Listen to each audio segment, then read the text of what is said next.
Es más agradable que yo. Amén, amén. Amén, amén. En Mateo capítulo 5 solo voy a leer los primeros 10 versículos.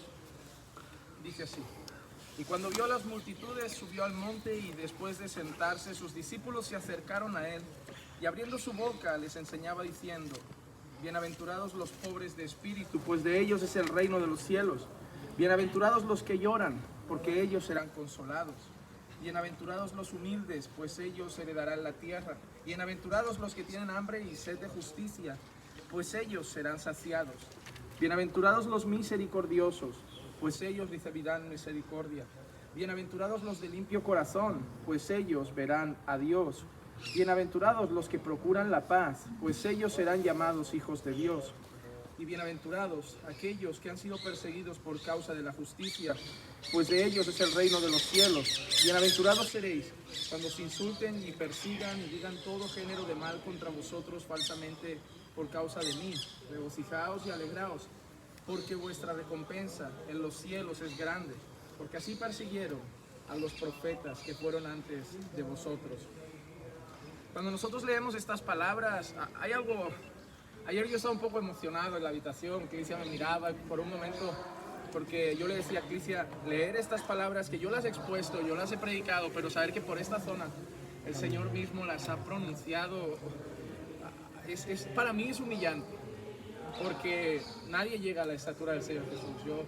Yo siempre he preguntado cómo sonaría su voz, qué se sentiría al escucharlo.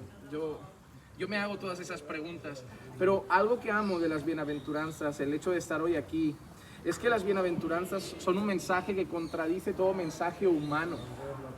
Cuando nosotros leemos bienaventurados, nosotros vemos una palabra griega que es makarios, que significa extremadamente dichoso, extremadamente feliz o extremadamente bendecido.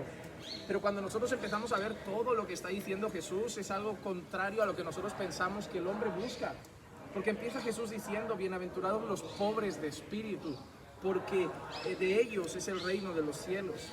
Claro, la pobreza espiritual. ¿Quién es un pobre de espíritu? Pues cuando nosotros vemos las palabras de Jesús, son palabras a sus discípulos, no está hablando al mundo. Ese discurso era para sus discípulos. Y aquellos pobres de espíritu, aquellos que tenían pobreza espiritual, no son los que oran poco o los que leen poco la Biblia, si no sería algo raro, ¿no? Que Jesús dijera, no, cuanto menos leáis la Biblia mejor, cuanto menos oréis mejor. No, los pobres de espíritu son aquellos que reconocían su condición de mediocridad espiritual. Son aquellos que ante Jesús reconocían que ellos no tenían nada espiritualmente que ofrecerle. Nosotros debemos reconocer que nuestra condición antes de Cristo es muertos en delitos y pecados, espiritualmente completamente desamparados, muertos y sin vida. Cuando nosotros vamos a Cristo es porque hemos reconocido: Señor, espiritualmente no tengo nada. Yo no tengo nada que darte, nada que ofrecerte. Yo estoy muerto, estoy vacío, estoy sin vida. Y por eso el Señor Jesús empieza a decir: nadie llega a Él sin primero reconocer su pobreza espiritual.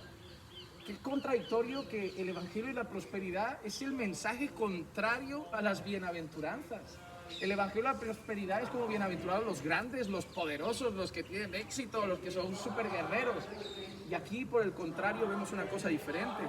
La segunda bienaventuranza dice: bienaventurados los que lloran, porque ellos serán consolados. Y uno mira a Jesús y dice: Señor, en este mundo nadie quiere llorar, porque siempre reconocemos llorar con algo malo. Lloramos porque hemos perdido un ser querido, lloramos porque nos han despedido del trabajo, lloramos porque pasamos una crisis económica, lloramos porque pasamos una prueba. Señor, ¿cómo va a ser feliz y dichoso el que llora? Claro, ahí es cuando hay que preguntar a Jesús: ¿por qué está llorando esa gente? ¿Por qué motivo lloran? ¿Y por qué son dichosos entonces cuando lloran? Bueno, pues son dichosos los que lloran por su pecado. Son dichosos los que se humillan, son los dichosos los que reconocen su condición delante del Señor, reconocen su estado pecaminoso y entonces lloran por su pecado. Hermano, yo siempre digo esto: nadie puede llegar a ser creyente sin primero llorar amargamente como Pedro lloró cuando negó al Señor Jesús y cantó el gallo. Nosotros debemos reconocer que hoy se está predicando un evangelio que no lleva consigo la palabra arrepentimiento. ven que Dios te dará victoria, ven que el Señor te dará salud, ven que el Señor solucionará tus problemas, pero no era el mensaje de Juan Bautista, no era el mensaje del Señor Jesucristo, ni siquiera el de los profetas. Siempre volveos a Dios, arrepentíos, arrepentíos. Ya esa palabra parece que como no suena bien, porque realmente no agrada a la carne, es una palabra que estamos evitando. Pero es el llamado de Dios. Reconoced que estáis separados de mí. Reconoced que sin mí no podéis hacer nada y llorad por vuestro pecado. Pedid perdón por vuestro pecado. Nosotros no tenemos un día de expiación. Nosotros tenemos todos los días que arrepentirnos de nuestros pecados. Nosotros no debemos recordar nuestros pecados un día al año. Nosotros cada día reconocemos que somos pecadores.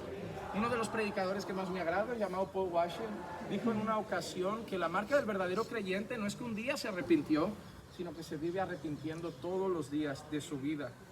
Luego el Señor Jesús sigue con otras bienaventuranzas. Los humildes, en un mundo que te quiere hacer grande, en un mundo que te quiere hacer superior, en un mundo que nos divide por clases, ¿verdad? Que uno mira un poquito a otro por encima del hombro. ¿A qué te dedicas? Yo soy presidente, yo soy limpiadora, ya somos de clases diferentes.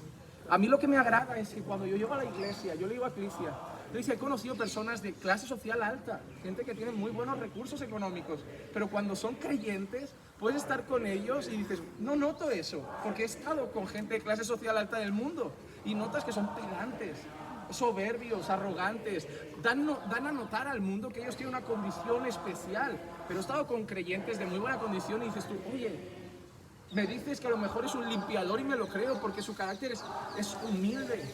La condición del creyente no es de grandeza en cuanto a esas cosas, sino de humildad. Luego dice, bienaventurados los que tienen hambre y sed de justicia. Esta palabra justicia no se refiere a cuando pensamos en un juicio, que queremos que se haga justicia en un caso a nuestro favor, de que hay una denuncia y queremos que el juicio salga favorable a nosotros, o que se haga justicia con los pobres. Cuando nosotros leemos la palabra justicia en el Nuevo Testamento y sobre todo de la boca de Jesús, esa palabra justicia se refiere a hacer lo que es correcto a los ojos de Dios, hacer lo que es agradable a los ojos de Dios, hacer la voluntad de Dios. Y una marca del creyente es que él tiene deseo de hacer la voluntad de Dios, él tiene hambre y sed de que la voluntad de Dios se haga. Por eso, en la oración del Padre Nuestro, una de las cosas que nos enseñó el Señor Jesús a pedir es, hágase tu voluntad, aquí en la tierra como en el cielo.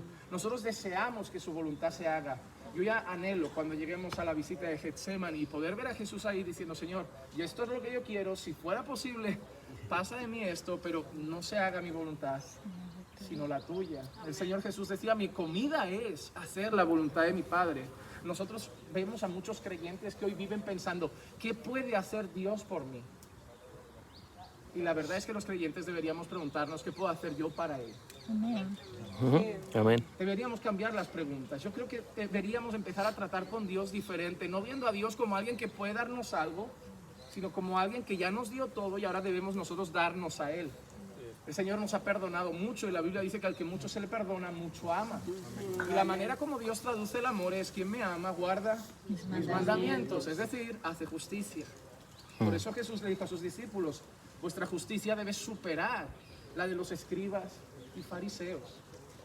Es decir, ellos hacían lo correcto externamente, pero por dentro eran sepulcros blanqueados. Nosotros debemos hacer lo que es correcto y hacerlo con un corazón sincero. Pero antes de seguir adelante con las siguientes, misericordia, limpieza de corazón, procurar la paz, déjenme acabar con la última. Bienaventurados seréis cuando os insulten y persigan y digan todo género de mal contra vosotros falsamente por causa de mí.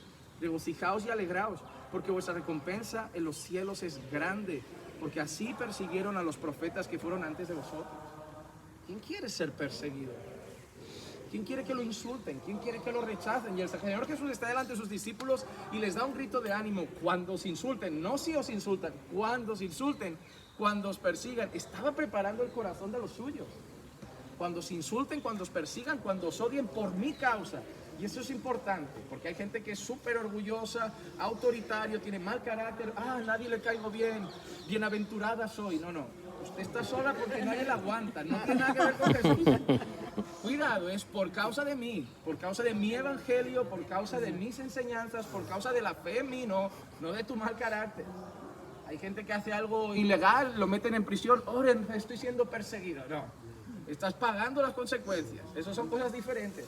El Señor Jesús dice que si la persecución viene por Él, ¿cuántas veces nuestra familia, desde que hemos conocido a Cristo, ya no les caemos tan bien? ¿Cuántos familiares tenemos que en sus fiestas de 15, como decíamos, si hay tanta borrachera, nosotros ya no encajamos, ya ahora somos los fanáticos, los religiosos, los aburridos de la casa? Y duele, son gente que amamos, son nuestras madres, nuestros padres, nuestros hermanos. Desearíamos compartir con ellos, pero ya no estamos a gusto allí. Y para ellos somos jueces que se creen mejor que ellos. A veces me miran como, ¿os creéis mejor que no? Digo, no, para nada. Nunca lo he visto de esa manera. O gente que por predicar la verdad te empieza a odiar. Nosotros tenemos alrededor, no sé en sus países, ideología de género, feminismo. En nuestro país, en España, decir hombre cabeza, mujer ayuda, eso es meterte en una guerra. Decir que el aborto es pecado y es un asesinato, eso es meterte en una guerra. Decir que el matrimonio es hombre-mujer hasta que la muerte los separe, que Dios aborrece el divorcio, eso es meterte en una guerra. Y seremos odiados. Pero Jesús dice, pero sois dichosos, sois macarios, sois extremadamente bendecidos, porque lo mismo hicieron con vuestros padres los profetas. Y a mí me agrada eso, porque vivo en una generación evangélica donde los profetas se los rifan. No, que si viene un profeta a mi iglesia, hay una campaña con un profeta, y digo, todos lo quieren, claro, porque los profetas de hoy es, Dios tiene una casa, Dios tiene un coche, Dios tiene éxito, Dios tiene trabajo, y digo, con Elías no era así, con Jeremías no era así. Y yo siempre me pregunto, ¿la gente no se hace esa pregunta? ¿Por qué los de antes les querían cortar la cabeza y a los de hoy los quieren invitar? ¿No será porque a los falsos los quieren invitar? Porque cuando la Biblia habla de los falsos profetas, dice que dirán paz, paz, pero no había paz. Al final la gente siempre abraza a quien le dice lo que quiere oír y rechaza a quien le dice lo que necesita escuchar. Cuando nosotros le decimos a las personas no lo que quieren oír, sino lo que necesitan escuchar, seremos rechazados. Pero en medio de todo eso, Jesús infunde aliento a sus discípulos. Pero tened buen ánimo. Tened buen ánimo. Porque así hicieron con vuestros padres los profetas. Jesús prometió persecución. La persecución no es una opción, es una promesa. Pablo le dice a Timoteo, porque todo el que quiera vivir piadosamente en este mundo será perseguido. Jesús dijo, si a mí me aborrecieron, a vosotros también. En el mundo tendréis aflicción, pero tened buen ánimo, yo he vencido al mundo. El sufrimiento para el creyente no es una opción, es una promesa. Es una promesa. Si vivimos conforme a la voluntad de Dios, seremos perseguidos en distintos grados, pero lo seremos. Obviamente estamos en una zona muy bonita, pero si vamos a Jerusalén y empezamos a alzar la voz y a hablar de Jesús, no nos van a ver con buenos ojos. No seremos tan bien recibidos. Porque aunque no lo quieran reconocer, estamos en una tierra donde para muchos seguiremos siendo los perrillos, los gentiles y los impuros, que siguen a un falso profeta incluso. Pero nosotros no lo vamos a decir como, es un profeta, no, es el Señor. Y eso podría suponer cosas desagradables, pero seremos dichosos, porque es por causa de Él. Vamos a hacer una breve oración antes de esto. Señor, te damos muchas gracias porque nos redimiste y nos hiciste entender estas bienaventuranzas en nuestro corazón. Señor, ayúdanos a ser esos pobres de espíritu que cada día reconocen su miseria, que cada día reconocen su necesidad espiritual. Ayúdanos a ser de los que lloran por sus pecados, que no nos sintamos cómodos con el pecado, sino que lloremos amargamente cuando pequemos contra ti. Ayúdanos a ser mansos, Señor. Ayúdanos a tener el corazón limpio. Sabemos que nunca lo tendremos, pero tú nos purificas y nos limpias cada día por obra de tu Santo Espíritu. Ayúdanos a ser de los que procuran la paz. Sabemos que a veces será inevitable tener conflicto, pero como Pablo dice, en cuanto esté en nuestra mano, que tengamos paz con todos los hombres, porque nosotros representamos al príncipe de paz. Ayúdanos, Señor, a tener gozo y dicha en medio de la persecución y el rechazo, sabiendo que viene por causa de ti, y en todo saber que somos más que bendecidos. Pues tu palabra dice en Efesios que hemos sido bendecidos con toda clase de bendición espiritual en las regiones celestiales en Cristo Jesús. Ayúdanos a sentirnos así, dichosos y bendecidos en Cristo. Y en su nombre, Señor, oramos. En el nombre de Jesús. Amén. Amén. Sigamos.